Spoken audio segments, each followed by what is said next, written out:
Budget બાબતે પત્રકાર પરિષદ યોજાઈ હતી। ભાજપના રાષ્ટ્રીય મહામંત્રી વિનોદ તાવડે પત્રકાર પરિષદ સંબોધી હતી। બજેટ બાબતે રાષ્ટ્રીય મહામંત્રી વિનોદ તાવડે દ્વારા ચર્ચા કરવામાં આવી હતી। ગ્રામ વિકાસમાં આજે 1.80 સુધી આંકડો પહોંચ્યો। રાષ્ટ્રીય મહામંત્રી વિનોદ તાવડેએ કોંગ્રેસ પર આકરા પ્રહાર કર્યા। 63,000 આદિવાસી ગામ માટે અલગ અલગ યોજનાઓ બજેટમાં રજૂ કરાઈ। થોડા સમય પહેલા જ મોદી સરકારનું 3.0 નું બજેટ સંસદમાં રજૂ થયું છે। નાણામંત્રી નિર્મલા સીતારમણ દ્વારા આ બજેટ રજૂ કરવામાં આવ્યું છે।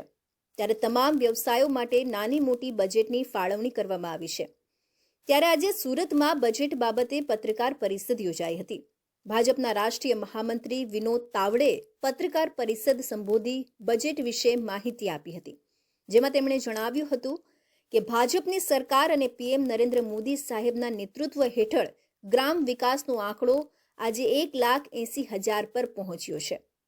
વધુમાં તેમણે જણાવ્યું હતું કે આદિવાસી સમૂહોની સામાજિક અને આર્થિક સ્થિતિમાં સુધારો લાવવા માટે થઈને કેન્દ્ર સરકાર દ્વારા પ્રયાસ કરવામાં આવી રહ્યા છે। આ માટે કેન્દ્ર સરકાર દ્વારા આ યોજનાની શરૂઆત કરવામાં આવી છે। આ યોજનામાં આદિવાસી બહુમતી ધરાવતા ગ્રામ્ય વિસ્તારો અને જિલ્લાઓનો સમાવેશ કરવામાં આવ્યો છે। કેન્દ્રીય બજેટ રજૂ કરતા નાણામંત્રી નિર્મલા સીતારમણે અનેક મોટી ઘોષણાઓ કરી હતી, જેમાંથી એક યોજના આદિવાસીઓ માટે પણ મહત્વની જાહેર કરી છે, જેને લઈને દેશભરના 5 કરોડ જેટલા આદિવાસીઓને લાભ મળશે, જેમાં 63,000 ગામોને આ યોજના હેઠળ મળશે।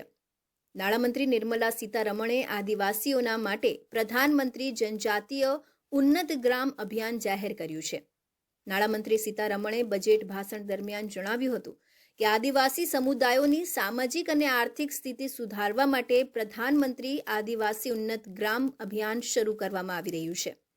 આ યોજના આદિવાસી વસ્તી ધરાવતા ગામો અને જિલ્લાઓમાં આદિવાસી પરિવારોનો સમાવેશ કરશે। આ અભિયાન હેઠળ આદિવાસી વસ્તી ધરાવતા લગભગ 63,000 ગામડાઓને આવરી લેવામાં આવશે।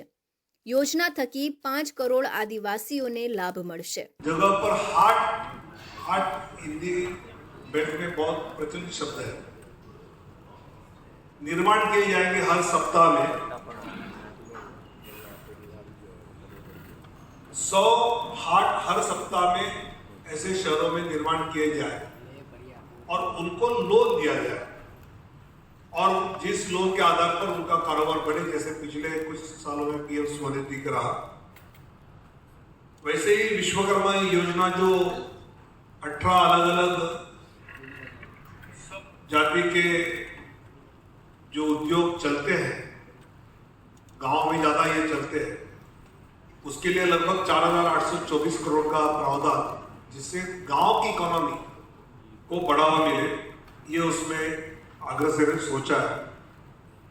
इसके साथ युवा को लेकर शिक्षा वाले विषय में 13-14 की अगर बात करें तो 79,451 करोड़ थे, अब वो एजुकेशन को 1,20,627 करोड़ तक खर्चा बढ़ा है। બજેટની શરૂઆતમાં નાણામંત્રી સીતારમણે ગરીબો, મહિલાઓ, યુવાનો અને ખેડૂતો પર ધ્યાન આપવાની વાત કરી હતી।